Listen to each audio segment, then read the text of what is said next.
मगरिब का वक्त आ जाता है। आपने फरमाया सुनिए रूहानियत क्या होती है, तसव्वुफ किसे कहते हैं। आपने फरमाया कोचवान, जहां कहीं पानी नजर आए ना वहां रोकना। मैं ताजा वजू करना चाहता हूं, नमाज पढ़ना चाहता हूं। कहा जनाब बहुत अच्छा। एक चश्मा आया, उसने कहा हजरत चश्मा मौजूद है, नमाज पढ़ लीजिए। आप उतरे, वजू फरमाने लगे तो दिल में ख्याल आया, और रब इनके दिलों में ख्याल आ जाए ना उसे भी इस तरह कबूल फरमाता है कि उसी लम्हे उस पर हुक्म सादिर फरमा देता है, दिलों की दुनिया को बदल के रख देता है। आपके दिल में ख्याल आया, मोइनुद्दीन तेरी तो कभी बाजमात नमाज कज़ा नहीं हुई है? हमारी बाजमात क्या, हमारी नमाज ही नहीं होती। अल्लाह माफ फरमाए। कभी तेरी बाजमात नमाज कज़ा नहीं हुई, आज मैं अकेला हूं, बाजमात नमाज कैसे अदा हो? यहां तो कोई दूसरा है ही नहीं, एक साथी है, कोचवान है और वो हिंदू है। ये दिल में ख्याल आया।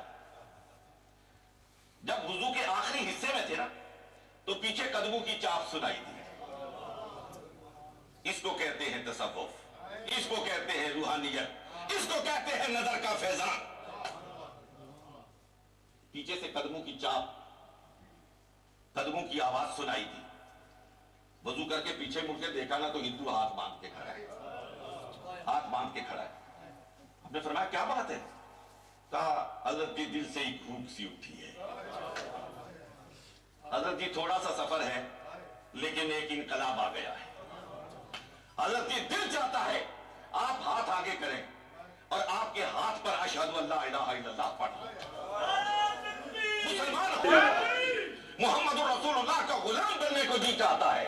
आपने फरमाया नीचे जा, वो चश्मा बह रहा है, जरा बदन को साफ कर किया, नहा किया, जल्दी कर, मगरिब का वक्त बड़ा थोड़ा होता है, वक्त हाथ से जाया जाता है, जल्दी वजू करके आ, नहा किया, नहाया, वजू किया, ऊपर आया। आपने फरमाया हाथ आगे कर, हाथ आगे किया। आपने फरमाया पढ़ अशहदु अल्ला इलाहा इल्लल्लाह व अशहदु अन्ना मुहम्मदन अब्दुहु व रसूलुहु।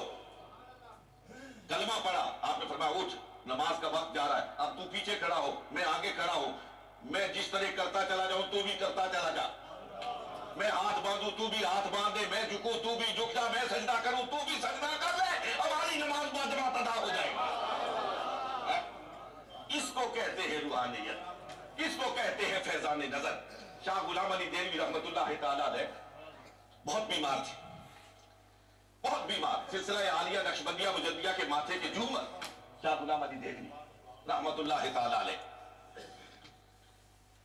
बहुत बीमार थे। वहां पे एक हिंदू जोगी था, हिंदू आमिल था, उसको यह सलाहियत हासिल थी कि वो जिस पर नजर डालता था उसकी बीमारी को सल्ब कर लेता था, बीमारी को सल्ब कर लेता था। खुलफा ने कहा हजरत जी अगर आप इजाजत दें हम उसको ले आए, हमसे आपकी ये तकलीफ देखी नहीं जाती है।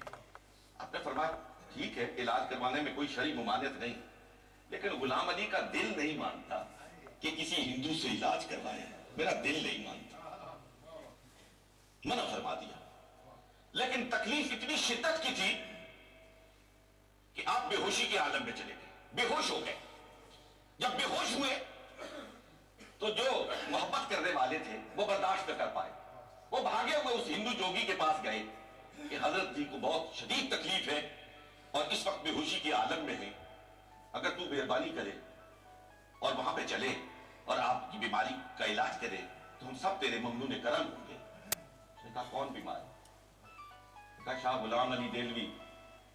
हिंदू तो मचल गया ना, मचल गया कि भाई नक्शबंदियों का, मुजद्दिदियों का इतना बड़ा सरखेल बुजुर्ग,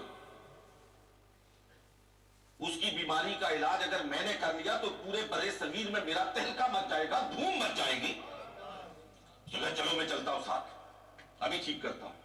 साथ आ गया, आगे अपना अमल किया, आप पर अपनी अपनी नजरों को मरकूज किया, बीमारी को सल्ब कर लिया, आप होश में आ गए, होश में आ गए। जब होश में आए ना, देखा सामने हिंदू बैठा है, जानते तो थे सामने वो हिंदू जोगी बैठा है। अब दिल में ख्याल आया, दिल में ख्याल आया, गुलाम अली ये हिंदू था, इसने तेरी जाहिरी बीमारी का इलाज कर दिया, तेरे दरवाजे पे आया हुआ है, तेरी दहलीज पे आया हुआ है, तेरे घर के अंदर आया हुआ है। अगर दिल का रोग लेके यहां से वापस चला गया, कल अपने आका को मुंह क्या दिखाएगा, क्या मुंह दिखाएगा? कहा जोगी साहब, ये जो सलाहियत है, जो इस्तेदाद आपको मिली है, ये कैसे हासिल हुई है? और उधर से तवज्जो देना शुरू की, नजरें मरकूज फरमाई। उसने जिस्म पर नजरें मरकूज फरमाई थी, इन्होंने रूह पर नजरें मरकूज फरमाई।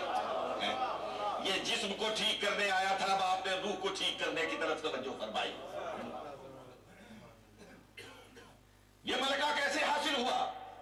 उसने कहा नफ्स की मुखालिफत से। नफ्स कहता है खाओ, मैं कहता हूं नहीं खाता। वो कहता है पियो, मैं कहता हूं नहीं पीता।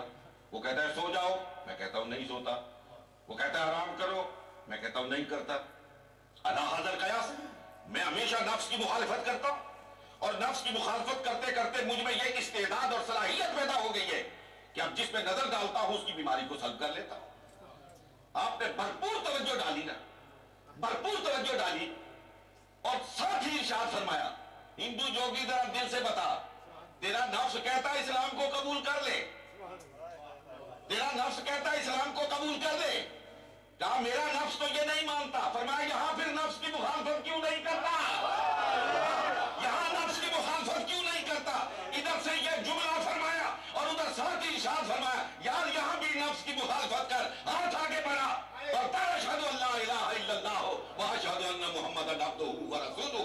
गया तो हिंदू था, वापस आया तो मुहम्मदुर रसूलुल्लाह का गुलाम था।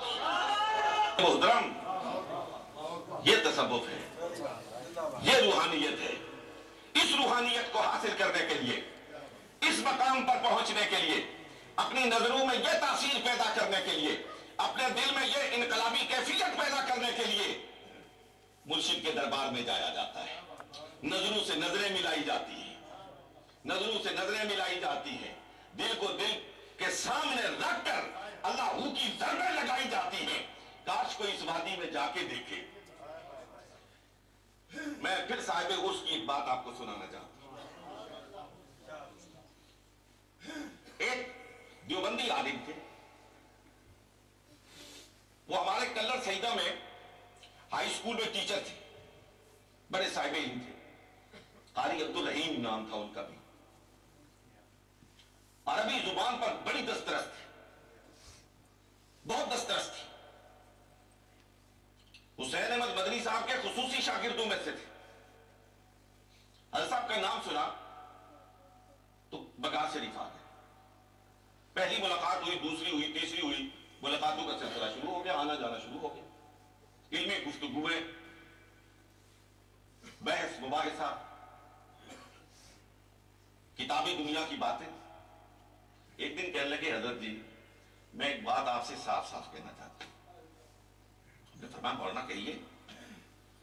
कहने लगे आपसे जो हमारा ताल्लुक है ना, ये इल्मी ताल्लुक है, इल्मी ताल्लुक है।